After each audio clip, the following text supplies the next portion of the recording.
Hallelujah. Hallelujah. It does not seem as if there are singles, there are youth in this house this morning. Single praise the Lord. I'm not hearing us yet. Singles praise the Lord. Singles praise the Lord.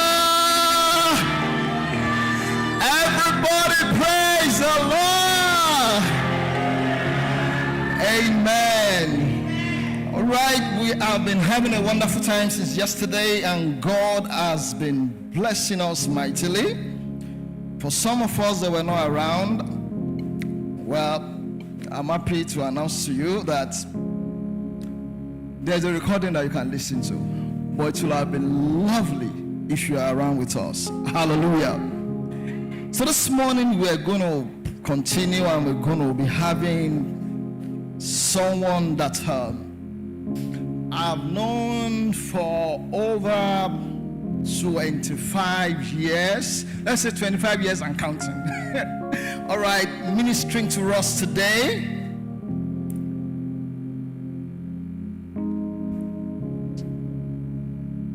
So, I just want to say little things about her before I bring her up.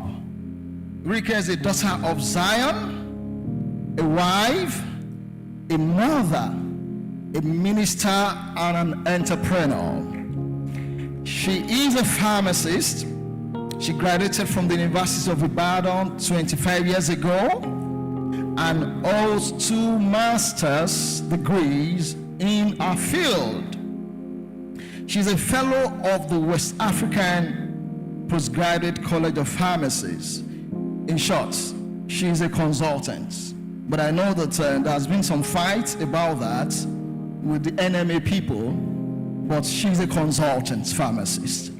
She worked in the pharmaceutical manufacturing sector for about 10 years.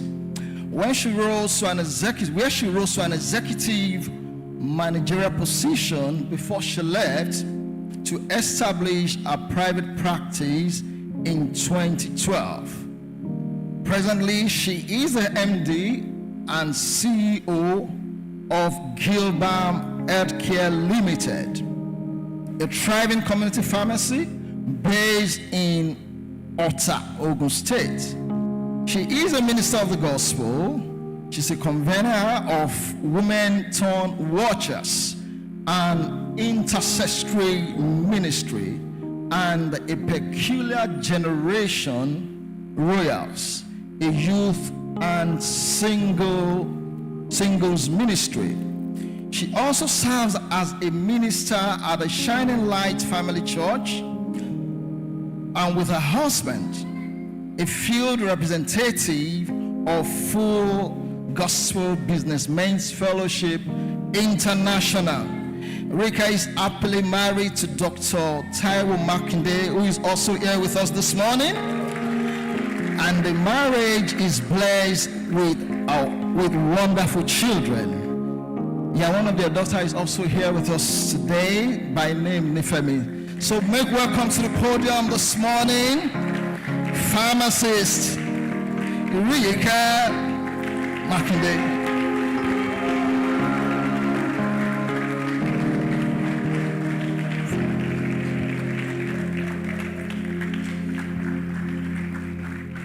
Good morning, church. Good morning, Watergate. Hallelujah to Jesus. It's always a pleasure being in the midst of youth, and especially in the midst of God's people. Please, let's be seated. It's a pleasure to be here. For me, Watergate is home. Am I right? At least this place is a little familiar. Glory to God in the highest. Please help me. First and foremost, I want to give God the glory. I thank him for his faithfulness and his mercy that has brought us thus far. Brajide said we've known ourselves for over 25 years. It's only God's grace that can keep people for that long and longer. And so we give God all the glory in Jesus' name. I want to celebrate my brother, friend, this serving overseer over this house. Please join me to celebrate Apostle Debo and his dear wife, Pastor Tosin Oshiboye. Adeshina. I didn't know I was going to get into trouble. So if you know, you know. Hallelujah. If I'll talk about them in this context, I will say that they are my friends turned mentors. Hallelujah. We've been together over the years. We've been very wonderful friends, but God has used this couple in no small measure to push me into fullness. And so I celebrate you, Apostle, and I celebrate you, my dear sister. Papa Jaid, I celebrate you. God bless you. I want to thank all the ministers in the house. By extension, they've become friend and family. Hallelujah. So Pastor Shiji, God bless you. I celebrate Pastor Laolu. I celebrate all the pastors so that I'll save on time. If I didn't mention your name, please bear with me. Pastor Timmy and everybody. So you know that I'm a member of the house. Hallelujah. I bring greetings from my home church that has been announced. My pastor sends his greetings. He knows I am here. That's Pastor Bumi Idowu. And I didn't come alone. I came with my man of God. Please help me to celebrate my husband. That's Dr. Taiwo Adewumi Makinde. And my PA is my daughter. She's representing the family. So thank you very much for having me. It's a pleasure to be here. Please let us pray. Our Father, we are grateful. Thank you for your faithfulness to us and your mercy. Thank you, Lord, because you are interested in our lives. Thank you for gathering us together. What a privilege. The Bible says, happy is that people. Yea, happy is that people whose God is the Lord. Thank you for being our God. And thank you, Lord, for being our source. Thank you. In you we live, we move, and we have our being. As we go into your word this morning, I ask that you take over my tongue. I ask that you minister life to your people. I pray that you will send your word, and it will achieve the purpose for which you have sent it in every individual life. Blessed be your holy name. For in Jesus' awesome name we have prayed. And the people of God say, Amen. Glory to God. This morning we're looking at our theme, Achievers. And I began to wonder what other theme could be more apt for a singles meeting. And the reason is because as singles, we are largely youth. We still have our lives ahead of us. When some are saying, oh, we knew ourselves 25 years ago, we graduated 25 years ago. Some of us singles are just about 25 years old now or younger. And so we still have a long way. We still have our lives ahead of us. And scriptures tells us in Lamentation 3 that it's good for a young man to do what? To bear the yoke in his youth. So this is the time to run. This is the time to get it right and move on right. This is the time to avoid wasted years. And so, as I looked at the theme, I discovered that God has a lot in his heart that he wants to pass across to us. And I pray that as we go along, the hand of the Lord will come upon this word, and he will quicken it in our hearts so that we will begin to take action. My desire is that we will not just be challenged, but that we will be changed in Jesus' mighty name. Permit me to do a few introductions or definitions. We said the theme is achievers. And I began to wonder, who is an achiever? So I checked the Merriam-Webster dictionary, and it says someone who achieves success, especially through effort. So that tells me there is a price to pay for us to become an achiever. It says a successful person, someone who is successful in their studies or their work. Oxford Dictionary says successfully bring about or reach a desired objective. Successfully bring about or reach a desired objective or result by effort, skill, and courage. And so we see that the word achieve is being used interchangeably with the word success, right? So if we say achiever, we can also say a successful person. And already our pastor led us to pray about prospering, increasing in our achievements from one degree of glory to another. So that brings me to ask a question. What is the desired objective? Because when we looked at the dictionary, it said, you will only be an achiever if you successfully bring about or reach a desired objective or result. So that means before we started out, we had what we had set out to achieve, right? It's not just a blanket expression. There is something you have set out to do. If you want to become an Olympics medalist, for instance, it's a totally different objective from somebody who is in the academics or somebody who is in a business. So we're talking about a desired objective. And in our case, as singles, especially as children of God, as believers, I began to wonder, what is the desired objective? Because we must know where we're going before we can say how many miles we have gone. If we don't know where we're going, we'll just be, moving up and about. And so I want to ask you, what is the desire? What is the objective? What is it that we have set out to achieve? And in my notes, I said, all that pertains to life and godliness. Am I right? I know that the Watergate is a highly spiritual church, isn't it?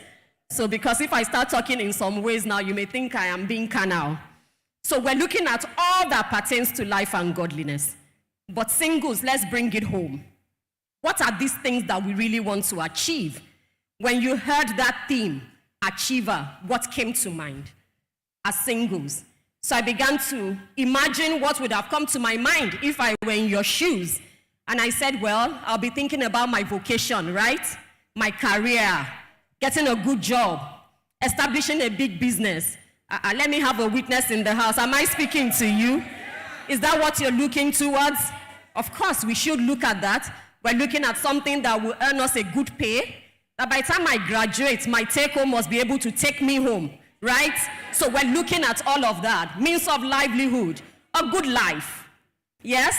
And that good life could come in levels, like Pastor told us this morning. There is what is basic, which scripture says, if we have meat and raiment, let us be what? Be content.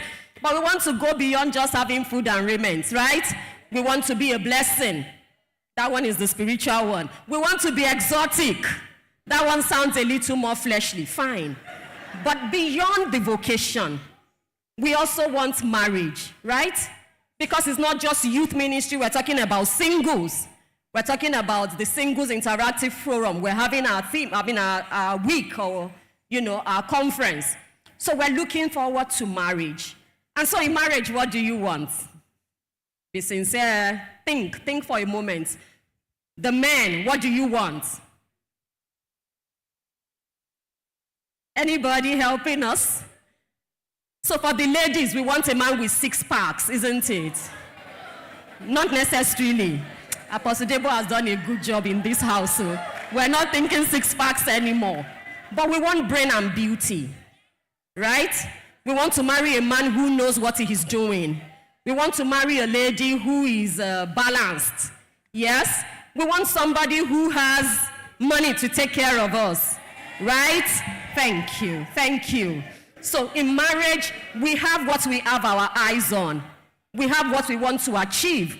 And I want to tell you that it is not sinful. It is not out of place to want to marry and marry well and marry right? Of course, we want children. By the time we get married, isn't it? That song I just remembered as I was preparing. That a singer said, Iru omo ti mo fe. So when you're even getting married to somebody, you are looking at what she looks like and you say, my daughter will look like this, my son will look like that, right? And all of them are wonderful desires. Where God wants us to achieve, He wants us to be successful, and He wants us to keep going forward. We want to make money. Don't we want to make money? And then we want more money. Yes? More money is what? That would be like prospering and prospering the more. Glory to God. We want to travel around the world. Thank you. We want to do ministry. So that pastor will not flog us after service. Good. Be sincere. We want to be popular. Thank you. Those of us, a few of us maybe, who are still new in the discipleship, we want to blow. But in this kingdom, we don't blow. We grow. Hallelujah. All these things that I have listed, I put them under a line, and I said, well, they are all that pertains to life and to godliness.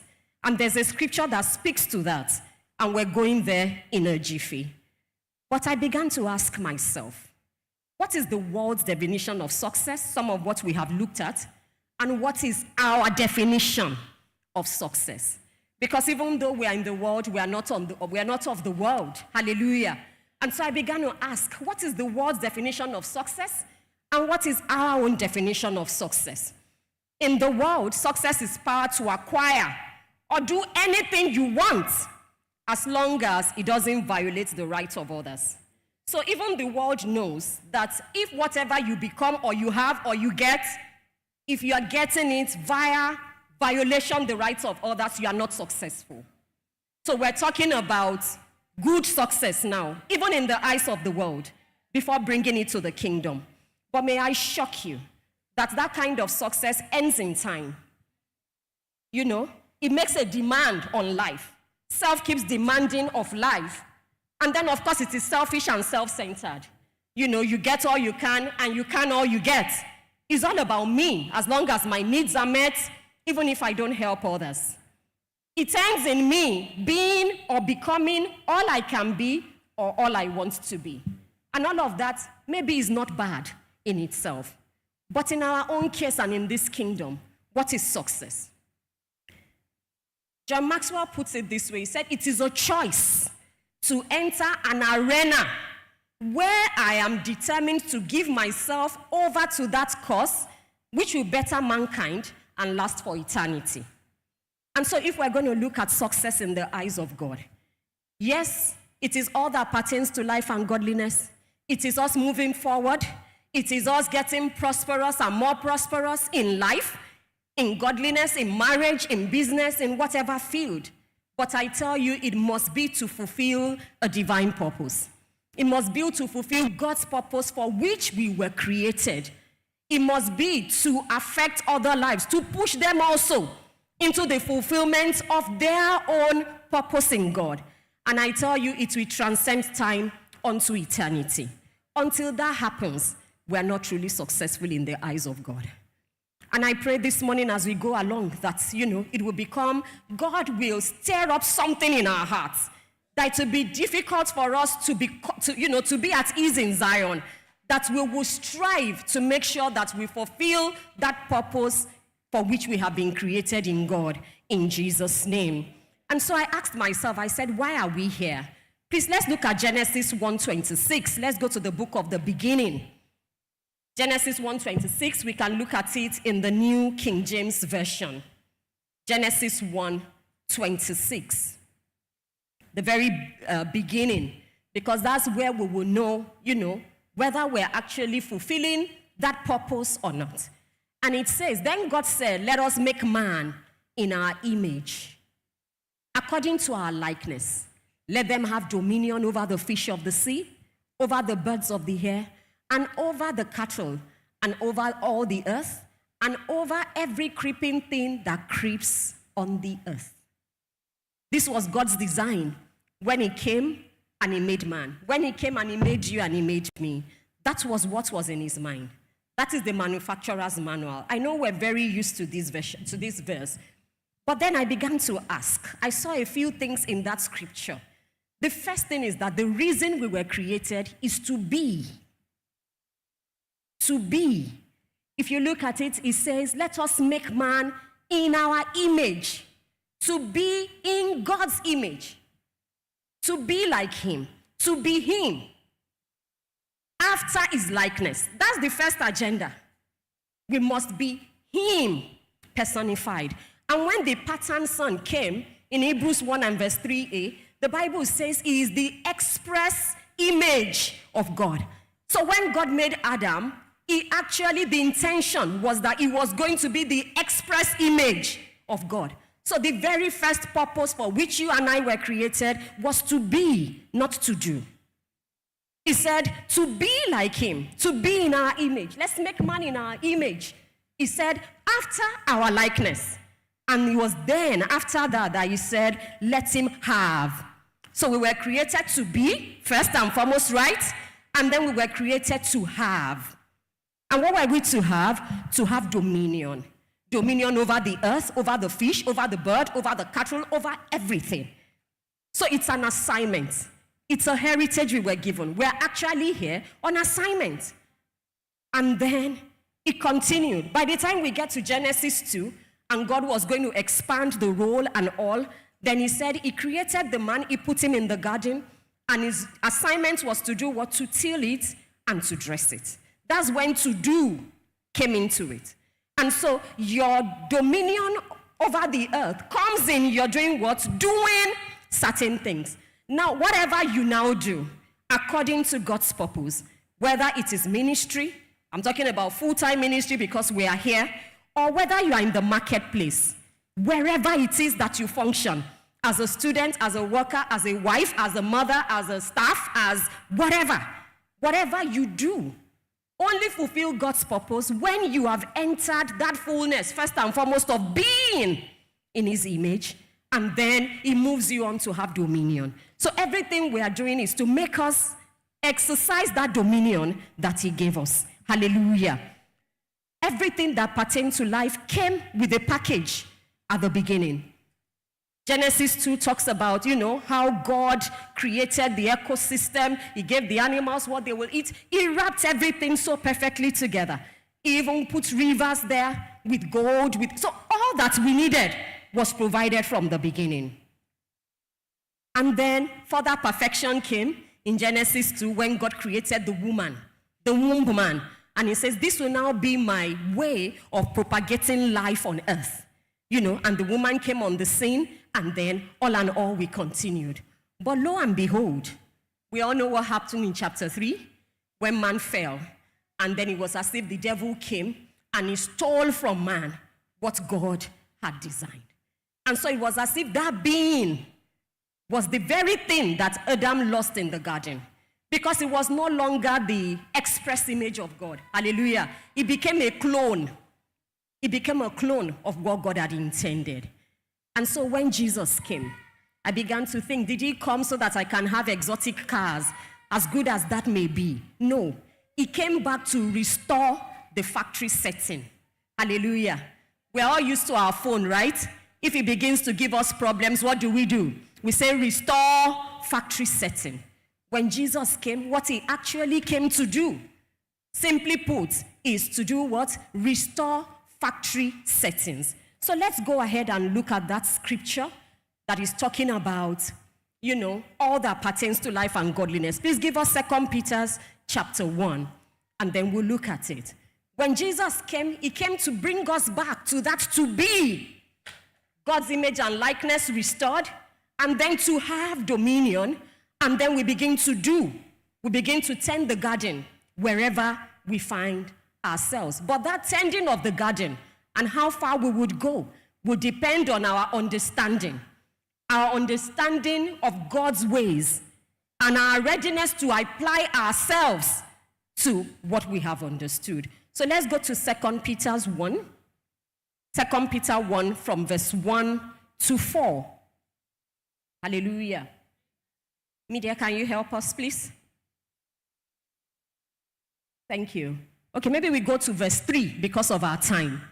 Verse 3 said, according as his divine power has given to us how many things? All things that pertain to life and godliness. How? He said, through the knowledge of him who called us by glory and virtue.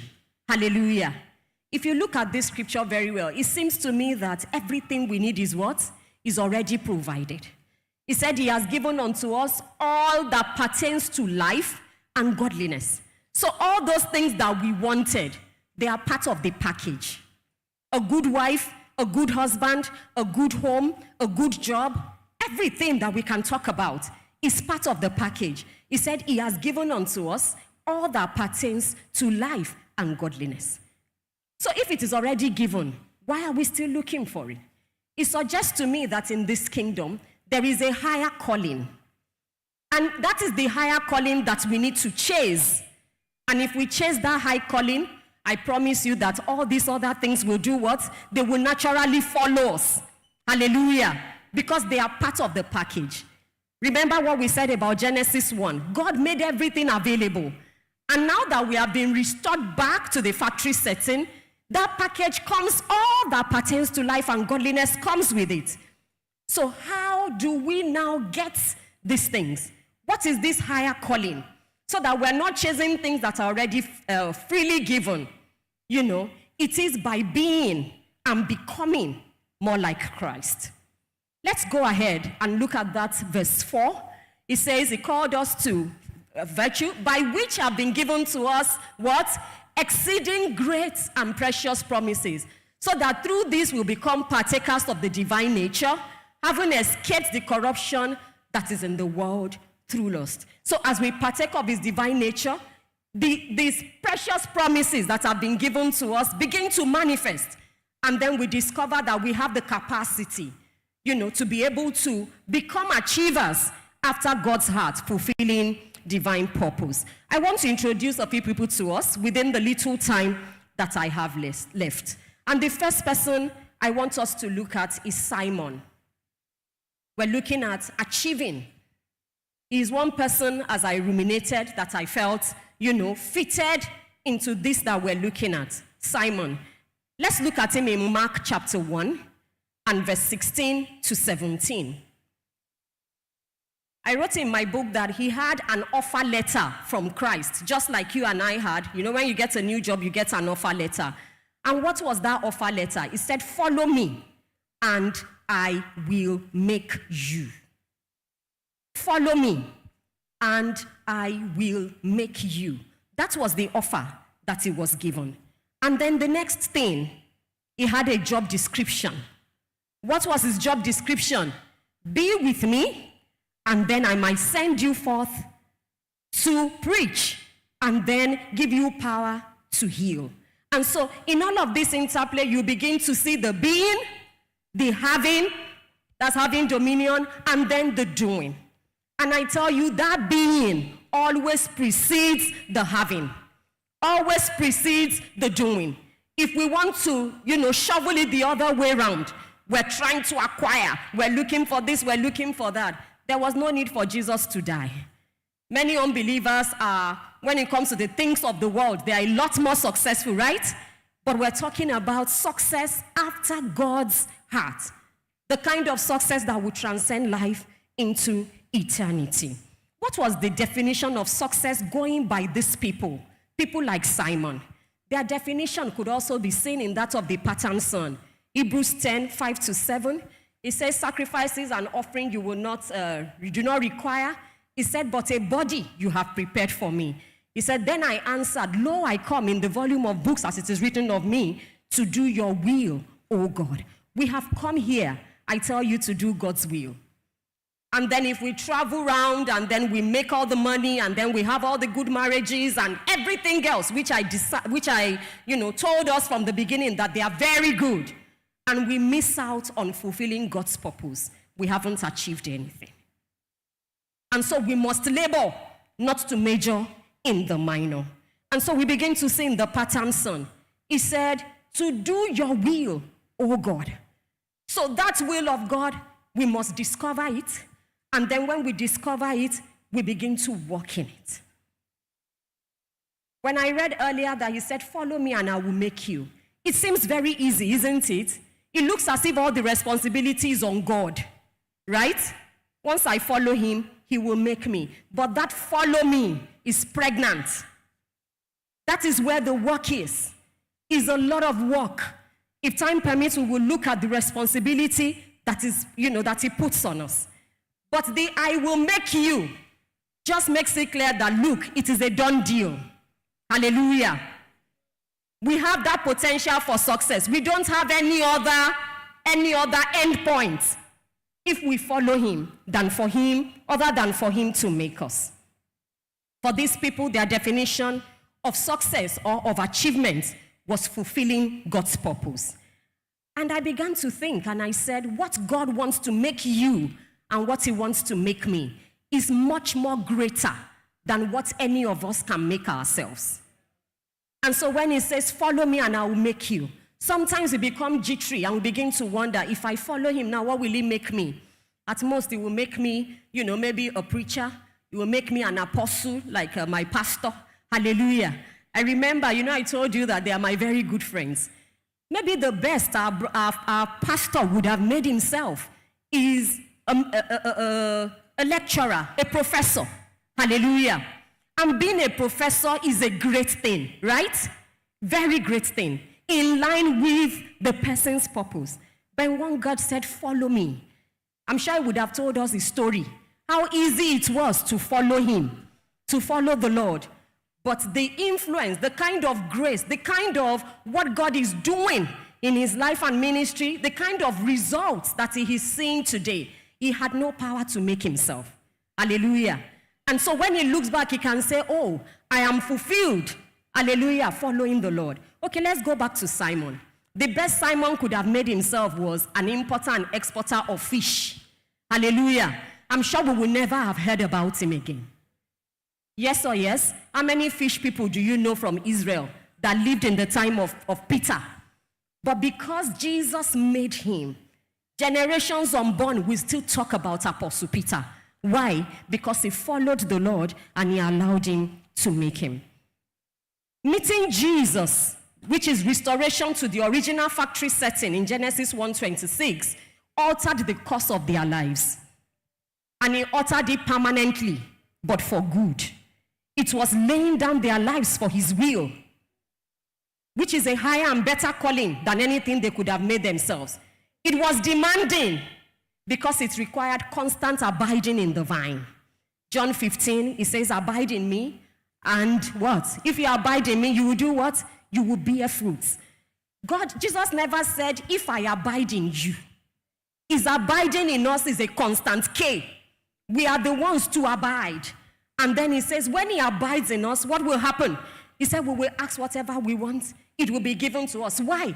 Because in our abiding, we have been pruned. We have interfaced with him. He has worked on us. And so our will begins to align with his will. And so when we ask, we are given. Hallelujah.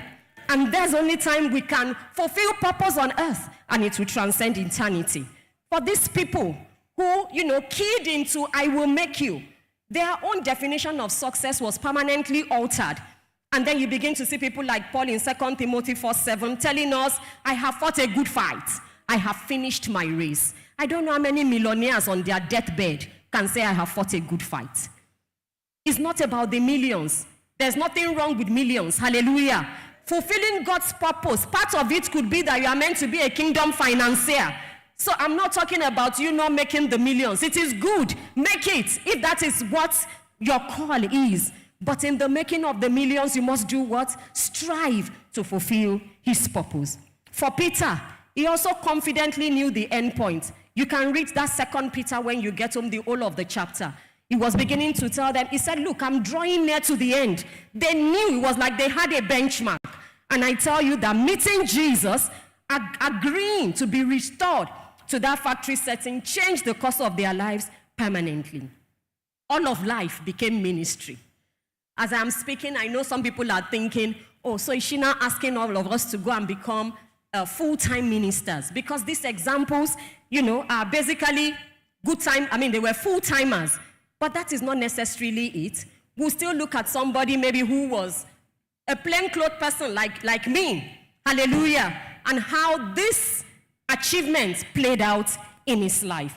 So I began to ask myself, did they marry? Of course they did, right? Many of them got married. Peter was a married man. Hallelujah. But whether they married or they didn't, did they have the good things of life? Yes, they did. But I tell you, all of those things became a means to an end. It became a means to achieving God's purpose. To go back to that factory setting whereby we now join God to bring about the dominion that he wanted on earth when he first created Adam. To bring about, that restoration to the original plan of God. So we become partners with him. And I tell you, that purpose swallows up every other purpose. And that is why when we now make the money, that money is not consequential to us. That is why when we now have the good things of life, when all that pertains to life and godliness are added, we can easily walk away from them. Hallelujah. Because that is not really what we were chasing. We were chasing him. And now that we have him, we have everything. You know, Peter, he went back to shore many times to fish. Hallelujah. But on many occasions, after he has caught a draught of fishes, the Bible will say he left all and he followed him.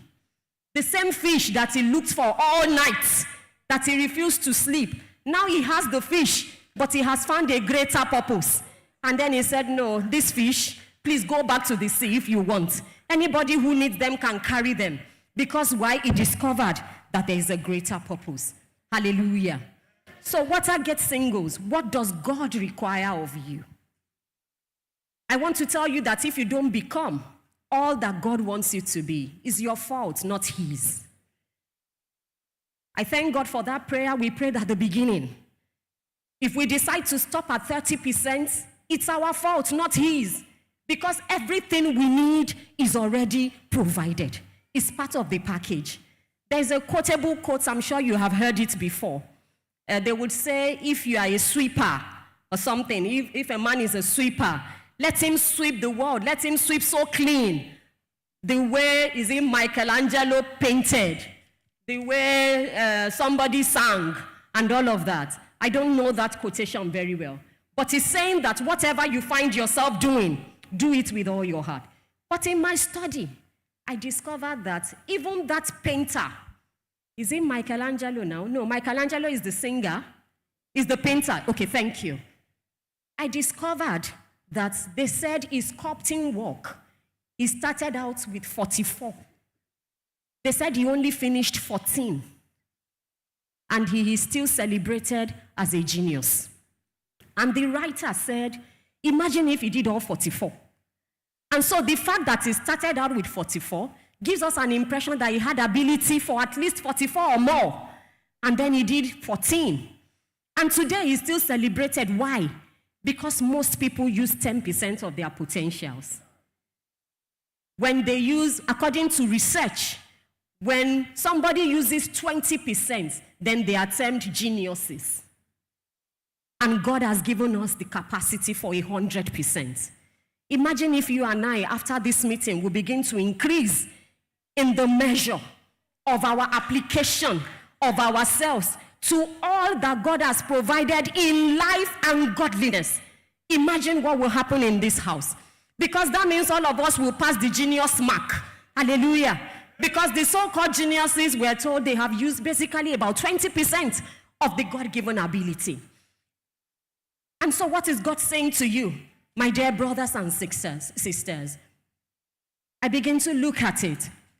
You know, he said, you have been called, you have been equipped, make it count. It's deeper than us. It transcends time unto eternity. All of our life depends on it, so we better get serious. Hallelujah to Jesus. Will we all be preachers like Peter and Paul? I said yes and no. Why did I say yes and no? Because all of us may not end up in the pulpit. That cannot even be God's will. But I tell you, everywhere you are is your pulpit. And I'm not necessarily talking about when people come to your office, you are preaching the gospel directly, even though, yes, that is also part of the package. But everywhere you have been placed. Singles, you want to get married, as a mother in the house, you are what? You are a minister, first and foremost. As a wife, you are a minister. So every platform, everything we're looking up onto in this kingdom is a platform for fulfilling God's will. He said to do your will, oh God. Don't enter that marriage if you are not ready to do God's will. Don't join that man if you are not ready to follow him according to God's will. Because he said to do God's will. So all of life becomes unified into one purpose, which is to fulfill God's purpose on earth. And so are there people who did not end up in full-time ministry? Of course. Our pastor already told us about David. Hallelujah. We were told that he served his generation according to the will of God. Will that be said about you and I? That we served our generation according to the will of God. Hallelujah. There are plenty of them, which I know we have been taught in this house. Of course, in the clouds of witnesses. We have so many of them in the Hall of Fame, in Hebrews 11, which I know you are familiar with. Many of them had nothing to do with pulpits, right? Hallelujah. But each of them, they poured out themselves. They did not stop. They were not, satisfied with the status quo. And it was only then and then that God is not ashamed to be called their God. So let me share the example of somebody who is like me, a plainclothes man. And that is Philip, who later was Christian. Philip what? The evangelist. We first of all met him in Acts chapter 6. He was a deacon. Maybe they noticed this activity in church and then they said, look, we want to be serving tables. You should be able to do that one. Who cannot serve tables here? You cannot serve tables. You cannot serve water and food. There's no such person. Hallelujah. So that means the least of us in this house is a Philip. Hallelujah. Because of course we were meant to be men of honest report and we're supposed to be filled with the Holy Spirit. And that was all the qualification that Philip needed to become a deacon. But having become a deacon, what was the next thing? We saw that when persecution broke out, he preached and performed miracles in Samaria. Hallelujah. He wasn't part of the 12. He wasn't an apostle. And then he began to do what? He began to have dominion over the earth. He was in partnership with God to restore factory settings. Hallelujah. He began to cast out demons. In 8:14, in Acts 8, go and read about him in Acts chapter 8. He was the one who brought the good news to Africa. Hallelujah.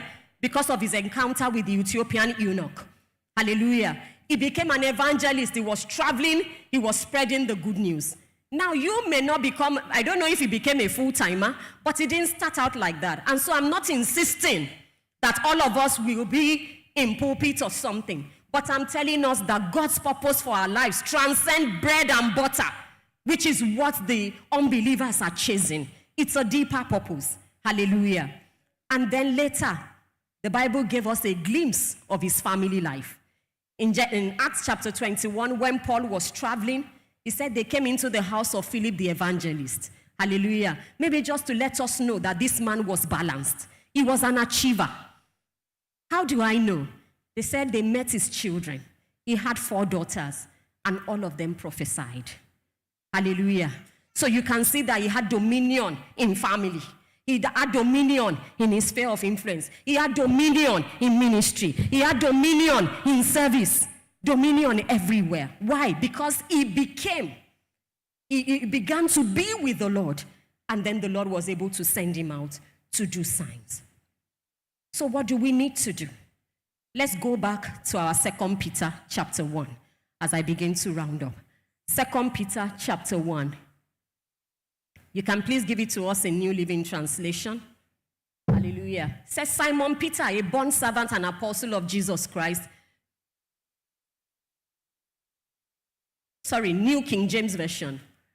Simon Peter, an apostle of the Lord Jesus Christ.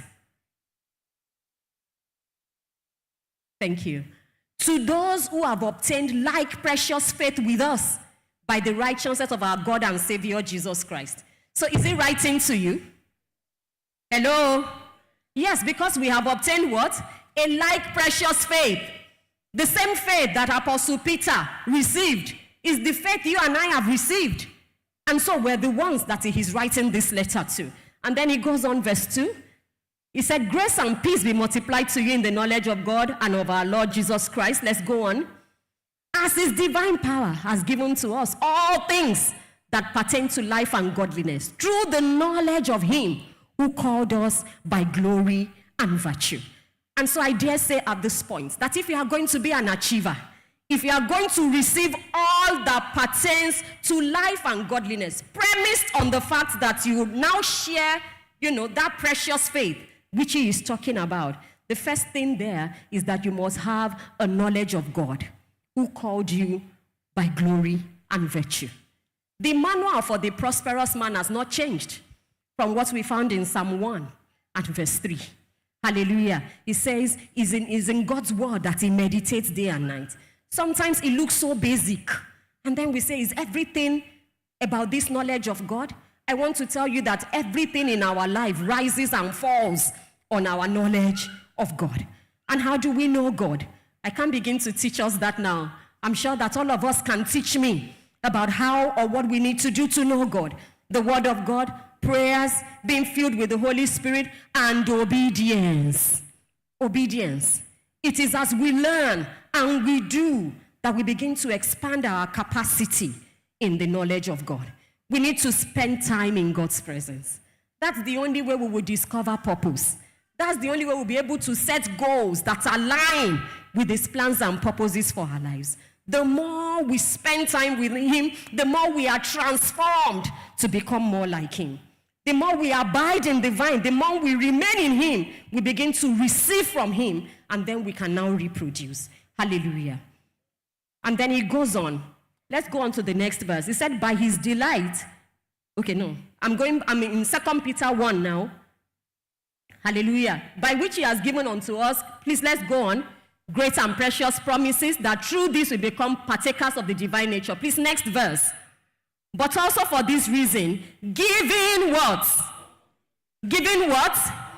All diligence. So if you are going to achieve in this kingdom, it's going to cost you something. Remember that at the beginning when we looked at the definitions, we saw that what? You have to achieve something through effort. And I tell you that in this kingdom, it's going to cost us something. It's going to cost us having faith in God. What is that faith? Ability to surrender to God in obedience. In reckless abandon. Believing that where He is leading you, trusting Him enough to be able to follow Him. You need to be ready to take risks. And so the life of faith is not the life of ease.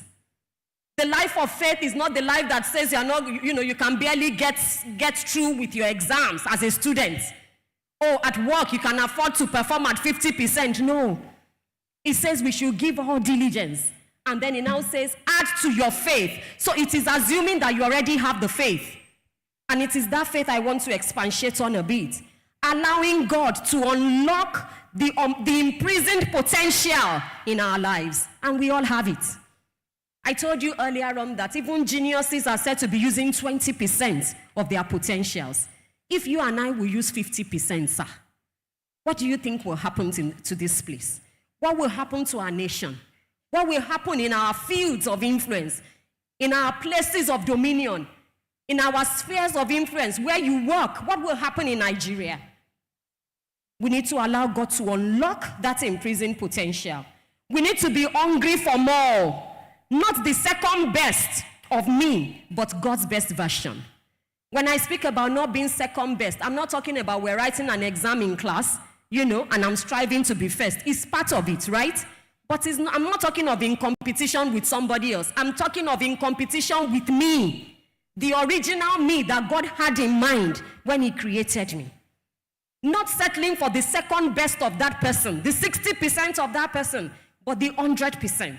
That everything that is written in the volume of book concerning me, before I close my eyes in death, I'll be able to say, I have finished my course. And I tell you, it may have to do with your inventions if you are a lecturer. It may have to do with your singing if that's your ministry. It may have to do with your business. You bring into birth kingdom business on earth that will transcend generation. Whatever your assignment, being the best of me that He created, not the second best. To be hungry for more. And that will require that I set godly goals in all areas of my life. Is it in marriage? What are your goals? One of the goals in my family is that our faith must become intergenerational. In fact, we wrote it out. And ever since we did that, I discovered that we were paying more attention to how we pass the baton of faith to our children. We're not just assuming that it will happen somehow. Because it is a goal that we have set. And it is more important to us than putting them in the best of schools, even though we try to put them in the best that we can afford and as we feel led. But what is your goal? Why do you want to get married? Why do you want to make money? It's okay. Why? What's your goal? You need to set godly goals in all areas of your life and pursuits. And having done that, you need to stretch. If you are going to achieve, it's going to stretch you. Hallelujah. Faith is going to stretch you. Hallelujah. Success, according to God, is progressive realization of a predetermined worthwhile goal. Apostle Paul said, one thing I do. Hallelujah. He knows what he is doing. He's not just beating about the bush. What are you doing? Where are you going? Where you are going, are you saints? There are many questions we need to sit down and sort out with God so that we will not travel the wrong direction. Paul said, lest when I have run, I should have run in vain. So it means it is possible to run in vain and be successful in the eyes of the world, but not successful after God. And so we must be careful. But I tell you that that success that God has for you, the you he created, is greater than anything your finite mind can comprehend. And so you need to look up. Look up to who God wants you to be. And I tell you, you will find examples of them in some men who are already with us here. I told you earlier, I said, even though Apostle is my friend, he has become a mentor. Hallelujah. Because I am in ministry, and he is doing ministry. And so often, every now and then, I check up. Look at what I am doing. See how far I have gone. Sometimes they give me assignments and say, go and do this, go and do that. I'll go back and say, does this man think I'm in full time like himself? And then I begin to do what? To stretch. And the more I stretch, I see that, so this thing is doable. And then God begins to expand what he has asked me also to do. Hallelujah. You need to give up. What am I asking you to give up? Wow, my time is running. God help me this morning. You need to give up all that you are to receive all you can become. You need to let go of your past. What is it that is limiting you? What is it that is making you to think you cannot achieve? Some of us feel, but it is not my fault, it's my family background. You need to let go of that past. Within that circle of influence, within what is available to you, stretch and maximize it and be the best that God wants you to be. The best that you can possibly be within your available opportunities and circumstances. Hallelujah. You need to give up. Every one of those men that we met in the Hall of Fame, they gave up something. Abraham gave up his home. Hallelujah. Moses, he had to give up the riches of Egypt to become what God wants him to be. Oh, David, he gave up plenty things. He gave up his security. Hallelujah. For Daniel, he gave up the portion of the king's meat. What are you willing to give up? And Peter the apostle, he gave up the fishing business. And I want you to know that that was not an easy feat. If it was easy, he would not go back to the Sea of Tiberias in John chapter 21. But you know, after Jesus had gone, he came and said, well, Baba Isha Detilo, what am I still doing here? Well, I go a fishing. Hallelujah. Because it wasn't easy for him to adapt to the new life, especially now that the man that he was following, he thought he was gone. And heaven had to appear again and said, Peter, sorry, are you the one, or should we look for another person? That's the interpretation of that Jesus' visitation in John chapter 21. So it will cost you something. What it will cost me is different from what it will cost you. And what it will cost you from one season to another is different. Pastor said, you know, David ruled in Hebron for some time. There was an event that happened before they moved him to where? To rule over the whole of Israel. Even Saul, who didn't make it, after he had become king, he was just king at his own level. It was after he conquered for the people of Jabesh Gilead, or Ramoth Gilead, or whatever, that the Bible says they celebrated again. And then what happened? His kingdom became established. It will cost you something. So what are your entanglements? What are the things that are holding you down from achieving God's purpose and plan for your life?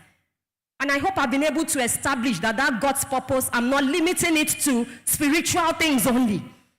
Of course, business is spiritual, right? All of life is spiritual. But I'm trying to let you know that I'm not talking in terms of, straitjacket, fivefold ministry. All of us, all of our lives is ministry. You need to fire up. Hallelujah. A man said, sad is the day for any man when he has become absolutely satisfied with the life he is living, the thoughts he is thinking, and the deeds he is doing, until there ceases to be forever. One of our hymns says, one victory will help you some other to win. Fight manfully onward. Until we see Jesus, there is no stopping. Hallelujah. Are you an entrepreneur? In fact, as pastor was praying, I said, are we at 30%? Shall I say 30%? And God said, there is 100. As a student, are you at, because you are the one coming first in your class, as a PhD student or as whatever, you are giving so many excuses. There is yet 100%. So fire up. Become dissatisfied with the thoughts you are thinking, with the life that you are living. Stretch. There's more room in God. Hallelujah. You need to show up and face the challenge. Many of us shrink from challenges. When a problem comes, we will cleverly change the problem. Stop changing the problem. Change the person that you are so that you can confront the problem. Hallelujah. Show up. Say no to intimidation. There's nothing that says you cannot do it. And I tell you, God is not going to ask you to do what he hasn't given you the capacity to do. Remember in the parable of the talents, the one he gave 5 to, he was expecting at least 5 more. The one he gave 1 to, if he had come back with 1, he would have heard, well done, thou faithful servant. But do you know it is possible? It is easier from 1 to win 1 than from 5. That man could even have outrun the man with 5. Because if he took his 1 and he became 2, he would take his 2, it will become 4. He would take his 4, it will become 8. That is what God is looking for in our lives. But when he comes around for fruits, what does he see? Is it that we have a likeness from afar, that we are at it, but we are barely scratching it on the surface? That fig tree, he said it looked beautiful. It looked as if it had the fruits, but the master got there and there was nothing. There's another parable. He said, I will dig around it again 1 more year. For how long has God been digging around your life? You were at KDG. You were at all the retreats, and the word of God keeps coming. What fruit is he producing? Because we are not supposed to just be receiving. When we abide in the vine, he said it is so that we can bear fruits. And it is only then that God is glorified. I tell you, if we are stomaching it and we are learning, ever learning, but we are not producing fruits, or the fruits is not commensurate with what we are receiving, then we have not started. And so maybe heaven has been digging around us year after year.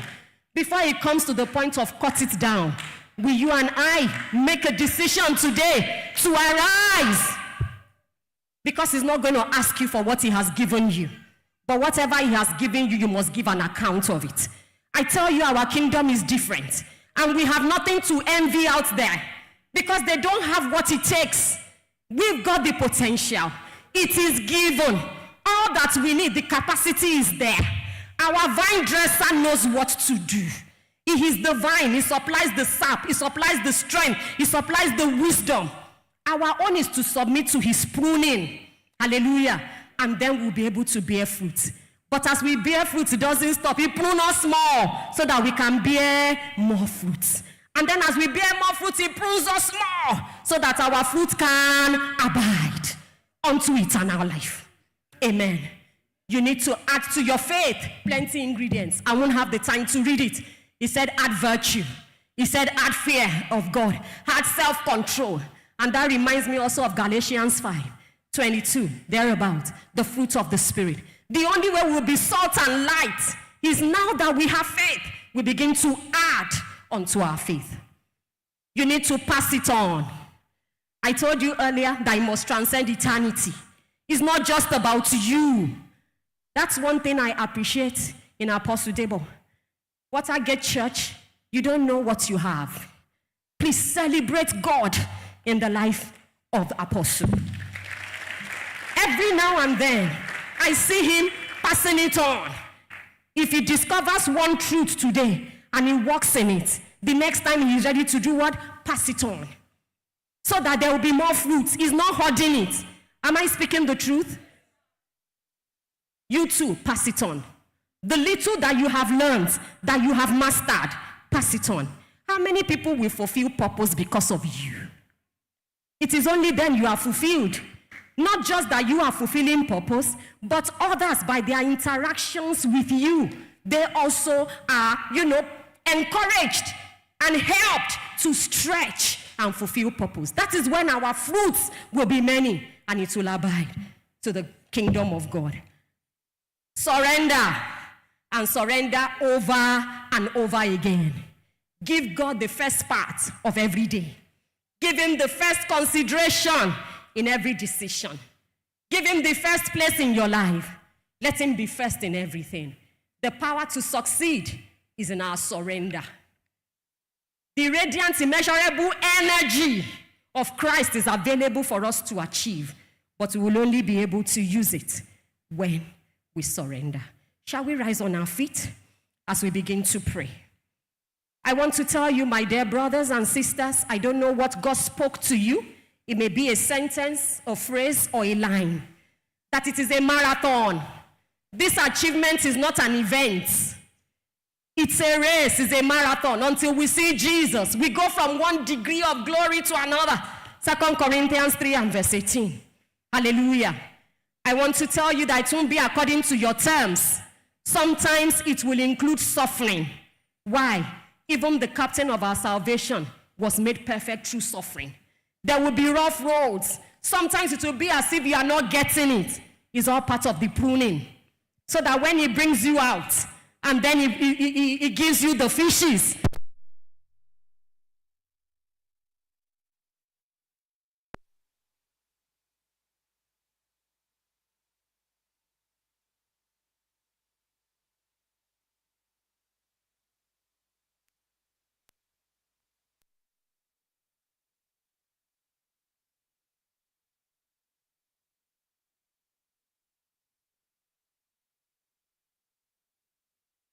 will make you.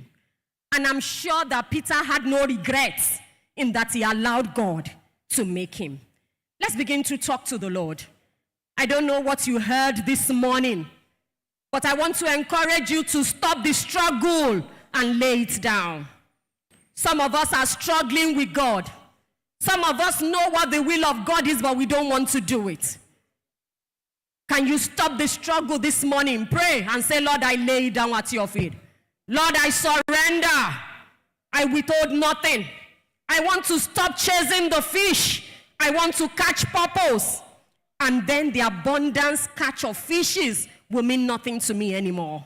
Lord, have your way in the name of Jesus. Some of us are struggling with the Lord, especially singles. I know that in the area of marriage, some of us feel that, God's will is not interesting. One of the singles in my church once told me that I said, God's will is not giving. And I said, that is the best you could ever have. If only you will say yes to God, you will come back years later to say, I thank God I followed. Because the things that are seen are temporal. The things that are not seen, they are eternal. Can you ask God for grace to know God, to follow him, to stretch? This morning, one of my assignments is that God is saying stretch. As believers, it is given. Yes, it is given. But God wants us to stretch into fullness. We are not there yet.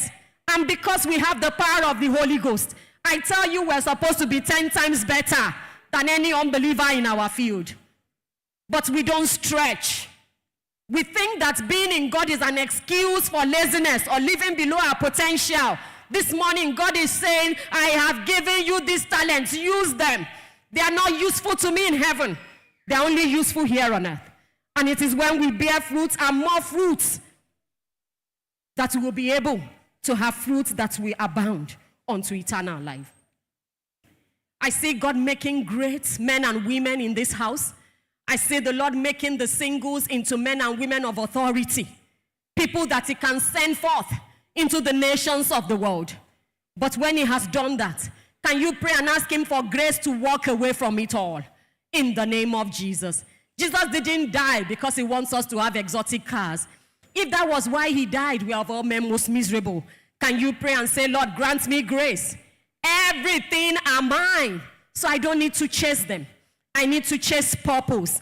I need to chase fulfillment of purpose according to God's terms, playing according to the rules. I need to chase stretching becoming all He wants me to be in every sphere of influence where He has placed me, as long as it pertains to life and ministry. He has put me back to that factory setting that He had in mind in Genesis 1:26. Now I need to stretch into fullness. I need to go influence others so that they also can follow me and begin to have this expression where they're able to stretch. Finally, my brothers, can you pray, and sisters, and say, Lord, make me what you want me to be? I tell you that prayer is pregnant, but please pray it. Ask the Lord, please make me what you want me to be. And I can tell you for free that what He wants to make you to be is greater, far greater than whatever vision of yourself your finite mind can ever compute. Can we raise our hands to Him and say, Lord, make me what you want me to be.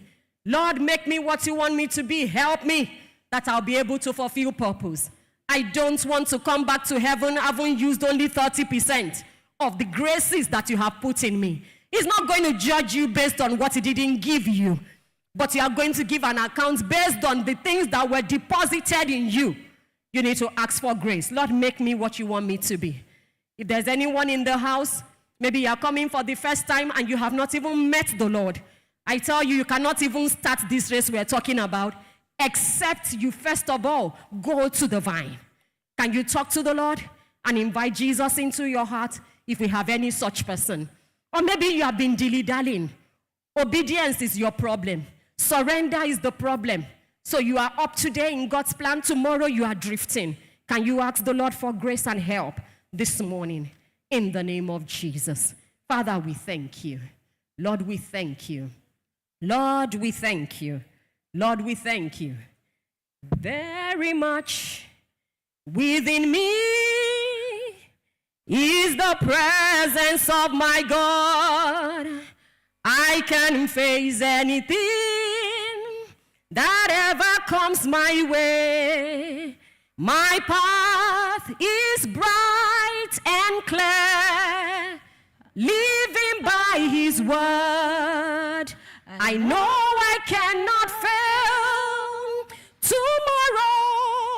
Tomorrow holds for me better things. I know the Lord is shining on my path, and I will rise and shine. I have got this life. Jesus is my Lord. I will arise and fulfill my destiny. Are you speaking to yourself? I will arise and accomplish the will of God. Is that your resolve this morning? I will arise in mighty victory. I will arise. I will arise. No longer will we be a mighty giant fast asleep, for we have revelation of our authority. So by faith we take a stand with a sword in our hands, and in the name of Jesus we will possess our land. We will arise and fulfill our destiny. We will arise and accomplish the will of God. Choir, help me. We will arise. Mighty victory. We will arise. We will arise. Amen and amen. Thank you so much, ma. Let's have our seats. We'll be having a panel session now. I will need 5 chairs, please. The link is up, so if you have any questions, please. If you have questions, to just send it to the link. Some people have been dropping. Yes, 5 chairs. I'll be calling our panelists. Thank you.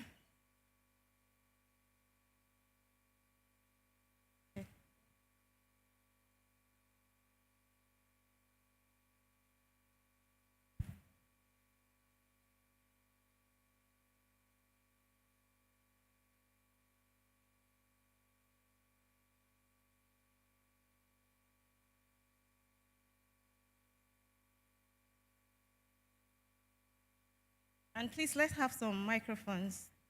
Thank you. So while we wait for that, our panelists, I hope you're ready. So I'll be calling once again to the podium.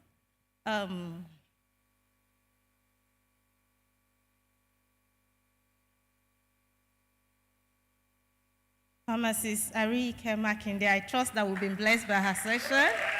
Yes, put your hands together. Thank you. And also, her husband, Dr. Taiwo Makinde. You're welcome, sir. It's good to have you. It's good to have you here. Thank you so much. And our mama in the house, Pastor Tosi Adeshina. The clap can be better now. And also, we'll be calling on Pastor Jide Adigun. Thank you.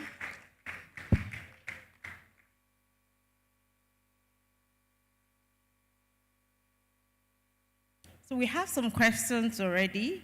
I would ask the questions, and our panelists will do justice to those questions. We're ready now. Okay. Okay, so I would ask the first question. So it's in no particular order except it's assigned to you. So I'll ask Pharmacist Arike. Morike, I'm so sorry. Okay, Morike. How do you build a marriage, in bracket, family, according to pattern, while fulfilling your God-given goals and visions in your sphere of influence without lacking in any area?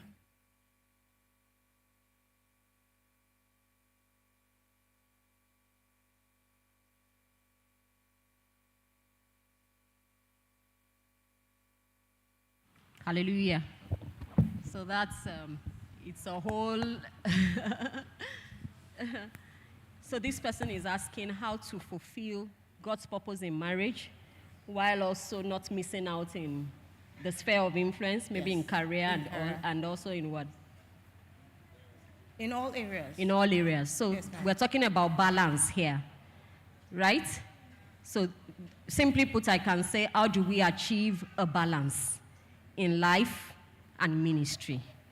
So I'm not going to give you one very big formula because it's a whole lot.